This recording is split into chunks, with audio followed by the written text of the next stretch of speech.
La tarde del 13 de octubre de 1977, 4 miembros del Frente Popular para la Liberación de Palestina secuestraban el vuelo 181 de Lufthansa que hacía la ruta Mallorca-Frankfurt, reclamando la puesta en libertad de los líderes de la fracción del Ejército Rojo, RAF por sus siglas en alemán, encarcelados en prisiones de Alemania Oriental. El secuestro del Boeing 737 fue el tercer acto terrorista planificado por la Organización de Lucha contra el Imperialismo Mundial, que previamente había secuestrado un vuelo de Air France, llevándolo a aterrizar en Uganda, donde fue liberado por el ejército israelí en la llamada Operación Trueno, donde se ultimó a la totalidad de los secuestradores, 45 soldados ugandeses y 4 rehenes, así como al líder de la unidad de asalto israelí, Jonathan Netanyahu, hermano del primer ministro Benjamin Netanyahu. El segundo intento para forzar la liberación de los líderes de la RAF había sido ejecutado directamente por integrantes de la facción, quienes secuestraron al empresario Hans Martin Schleyer en la ciudad de Colonia, concluyendo con su asesinato casi 40 días después de su secuestro. La abducción del vuelo de Lufthansa tampoco tendría éxito en presionar al gobierno de Alemania Occidental para liberar a los líderes Jan Karl Raspe, Andreas Baader, Gudrun Essling e Ingard Moller, quienes esperaban su juicio en la cárcel de Stuttgart-Stammheim, donde, presuntamente, habrían recibido la noticia del fallido atentado, tras un viaje que incluyó paradas en Roma, Dubái, Omán y finalmente Mogadiscio, lugar en que un comando de élite alemán ultimó a los terroristas liberando a los rehenes.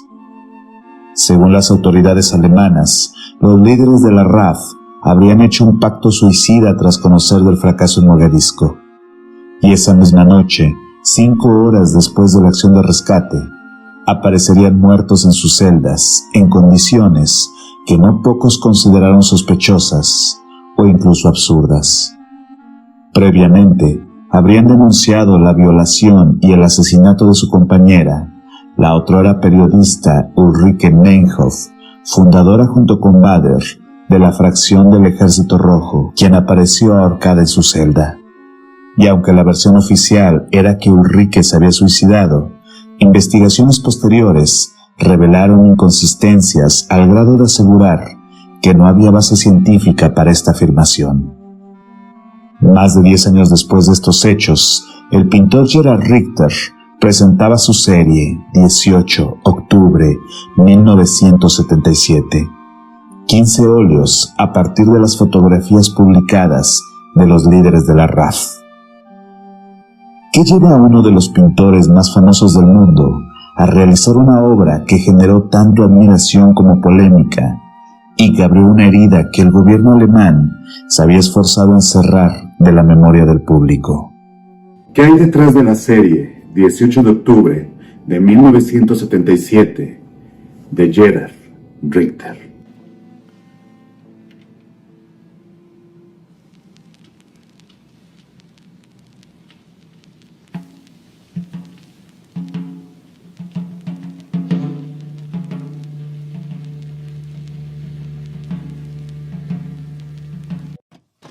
Gerhard Richter nació en la ciudad de Dresde cuando era parte de la malograda República de Weimar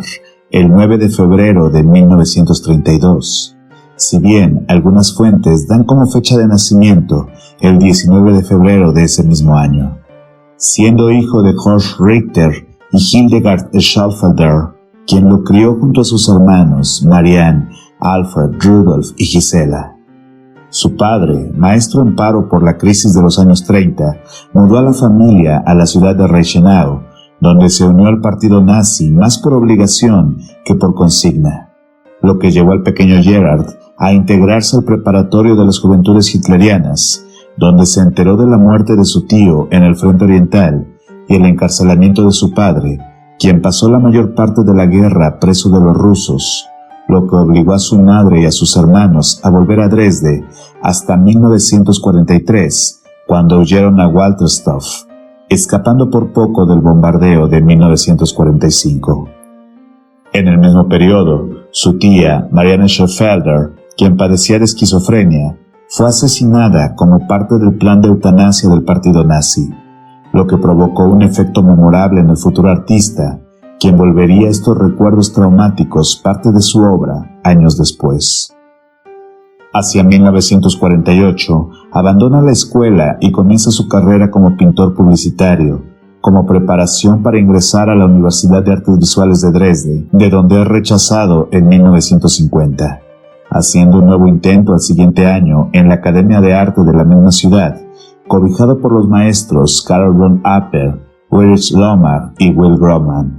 donde realiza diferentes murales como parte de su proceso universitario. Desafortunadamente, la mayoría de estas obras fueron destruidas como represalia de su ida a la Alemania Occidental, cuando el muro de Berlín se volvió una amenaza inminente, si bien una de ellas, Alegría de la Vida, pintada para el Museo Higiénico Alemán, fue descubierta tras la unificación.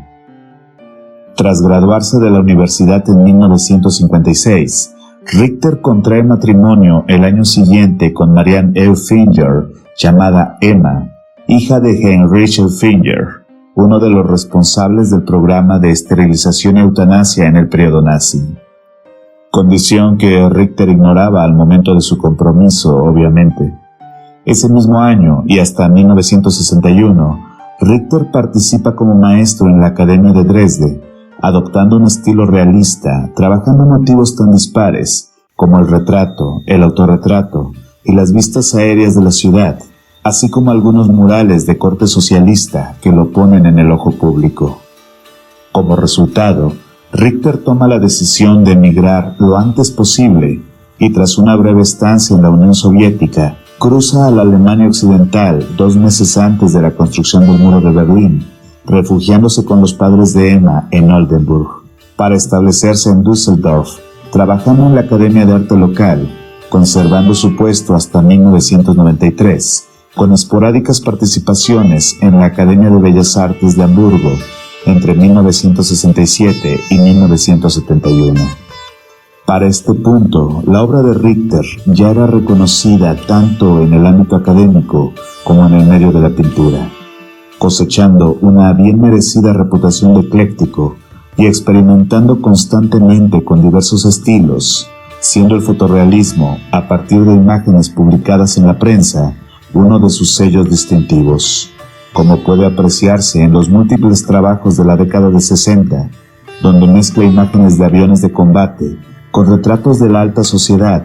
a la par de experimentos abstractos presentes en su serie de colores, paisajes y escenas metafísicas que cuestionan los alcances de la realidad dentro de la pintura. Esta necesidad de explorar los límites de la plástica y cómo transgreden la vida cotidiana lo llevan a refinar su técnica para producir elementos de un realismo inaudito, del que surgen obras como la ya clásica Desnudo bajando las escaleras, Leyendo, Velas, o el evocador Retrato de Betty volteando hacia atrás. Sin embargo, es la obra Bebé con su tía Marianne de 1965, donde somos testigos del profundo compromiso del artista con la memoria, así como un precedente de las obras que retumbarían en lo más profundo del alma alemana 23 años después. En esta pintura, un bebé sobre un montón de almohadas mira de costado, mientras que una niña, extrañamente envejecida, desvía la mirada con una sonrisa ambigua, acentuada por la atmósfera brumosa que cubre de un velo impenetrable la imagen. El niño es el propio Richter a la edad de 4 meses, y la pintura es la interpretación de una fotografía familiar de 1932, donde la niña detrás de él es ni más ni menos que Marianne Schoenfelder a los 14 años, la misma que moriría víctima de eutanasia. Herr Heide gravita sobre el mismo tema a partir de una fotografía de prensa que anunciaba el arresto del doctor en medicina Werner Heide, uno de los principales perpetradores del plan de eutanasia. Richter ejemplifica el olvido selectivo de la sociedad alemana y las consecuencias de esta alrededor de la impunidad y el suicidio. Heide se ahorcaría en su celda en 1964. Este confrontar a la muerte y acentuar el recuerdo se repetirá, si cabe con más fuerza, en la serie de 1988. Como cualquier ciudadano alemán, Richter no era ajeno a la tensa situación política de su momento histórico, y en el periodo intermedio entre Hamburgo y Colonia, asiste con preocupación al origen de la RAF en la década de 1960, como respuesta a la brutal represión de las protestas de exiliados iraníes y estudiantes en contra de la visita del Shah de Irán en 1967, que concluyeron con la muerte por disparo de arma de fuego del estudiante Benno Ohnesorg y el posterior atentado contra el líder estudiantil Rudi Dutschke, lo que motivó la radicalización de sus colegas, encabezados por Torvald Proll, Horst Sondlein, Gudrun Esslin y Andreas Bader, al que eventualmente se integraría la periodista Ulrike Meinhof, cerebro detrás de los múltiples atentados con bombas que fueron perpetrados por el grupo en contra de edificios militares de los Estados Unidos en Alemania, estaciones de policía y periódicos de extrema derecha, así como robos a bancos y secuestros con los que financiaban su organización, llamada también la banda Bader-Meinhof. A partir de estos trágicos sucesos y a más de una década del controvertido suicidio de los terroristas, Richter reflexiona sobre la vida y la muerte de sus principales líderes por medio de obras monocromáticas que evocan su origen fotográfico. Una metáfora visual que, en palabras del artista, ilustra el destino de cualquier ideología basada en la inhumanidad. Repartidos en las 15 piezas, los líderes de la RAF se desvanecen en el blur característico del autor, eliminando la personalidad de los actores, apenas reconocibles en títulos impersonales. Únicamente Meinhof y Esslin tienen rasgos que permiten identificarlas. 3 de los cuadros de la serie comparten un mismo nombre: Tote, muerte, que presenta una vista lateral de la cabeza de Ulrike Meinhof acostada de espaldas. En su cuello, la marca del ahorcamiento secciona la cabeza sobre el fondo oscuro, que se extiende más allá de la foto original. Variando el tamaño, las 3 imágenes modifican la escala en una repetición que se antoja casi cinematográfica. En la siguiente pintura, colgado, un óleo de 200 por 140 centímetros, la sombría figura de Gudrun Esslin flota rodeada por una niebla sobrenatural. Su cuerpo apenas si es reconocible en las pinceladas vibrantes que eliminan las formas. A un lado, una cortina se transmuta en una amenazante silueta que engulle poco a poco la imagen que precede los cuadros Hombre Derribado 1 y 2, donde el cuerpo de Andreas Bader yace lánguido en el piso de su celda. A partir de fotos periciales, Richter repite la extraña imagen del líder en un charco de su propia sangre, con la mano izquierda aún sujetando el arma suicida, que según la versión oficial, se habría victimado disparándose a sí mismo con la zurda en la nuca, dejando un orificio de salida en el cuello. Lo complementa la obra Celda, una representación de gran formato del espacio donde fue hallado el cuerpo de Bader, dominada en su mayor parte por una biblioteca a la que se le había dado acceso dentro de la cárcel. Continúan las 3 pinturas bajo el título Confrontación,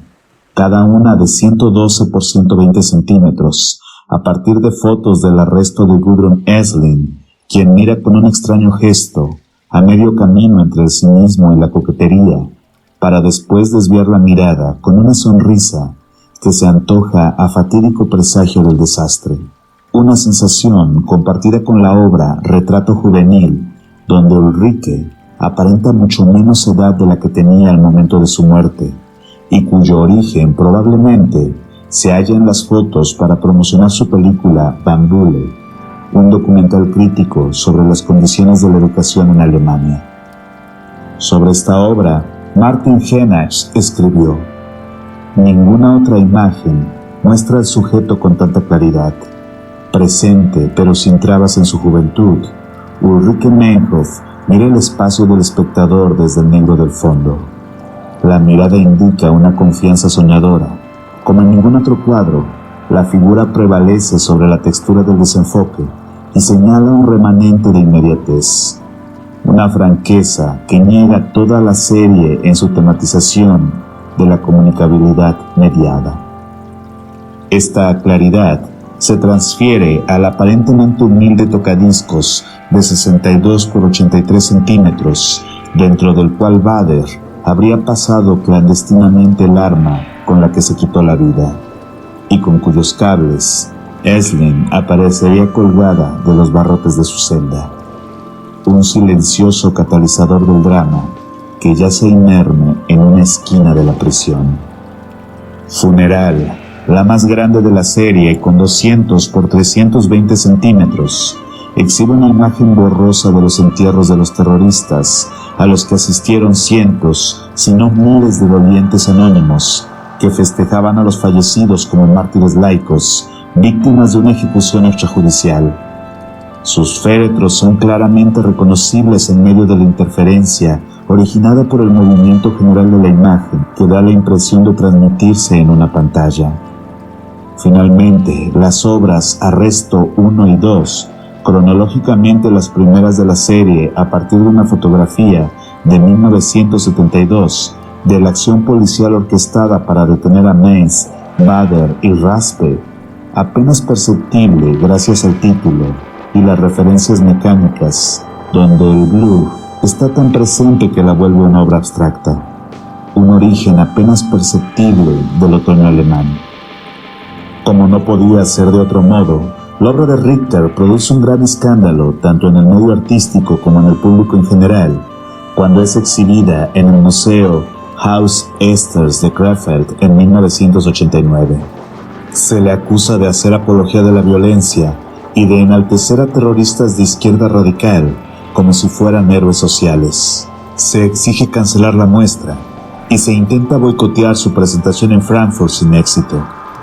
La obra sale de Alemania y es presentada en el Instituto de Arte Contemporáneo de Londres y posteriormente en el Museo Beuys de Rotterdam, antes de visitar Nueva York, Montreal y Los Ángeles, para finalmente ser vendida al MoMA por $3 millones en el año de 1995, en un evento en el que se le cuestionó sobre el mensaje de las obras y si consideraba que la fracción del Ejército Rojo había sido víctima de su propia ideología. Richter, famoso por evadir las entrevistas, declaró sin dudar sobre su trabajo. Ciertamente lo fue, pero no víctima de una determinada ideología, de izquierda o de derecha, sino de un comportamiento ideológico en general. Mi obra tiene más que ver con el eterno dilema humano, revolucionar y fracasar. Este críptico argumento nos da pie para entender la preocupación del autor sobre la condición humana y su necesidad de rebeldía, así como de los peligros de los extremos que originan el accionar brutal cometido por ambos bandos en uno de los momentos más oscuros de la historia moderna de Alemania. Por otro lado, y a pesar de la prensa que condenó la obra de Richter, la misma no tiene un comentario político claro, al no adjudicar a las imágenes más valores que los que originalmente poseían las fotografías de prensa o de registro forense. Es la misma elección de las imágenes por parte del autor lo que da el acento sobre un hecho y al mismo tiempo un contexto histórico. En este aspecto, la obra de Richter se enmarca en una tradición de la pintura del horror, cuyo argumento principal es el reclamo a la desmemoria como catalizador de la reflexión sobre la ceguera colectiva. El ciclo del 17 de octubre está hecho para obligarnos a recordar y cuestionar nuestros propios valores y adherencias por medio de ese poder evocativo que posee la pintura cuidadosamente realizada, donde cada pincelada, cada elemento, cada mirada nos lleva a vernos a nosotros mismos como consumidores de un arte que es mucho más que un simple espectáculo. Tal es el poder de la extraordinaria obra de Gerhard Richter.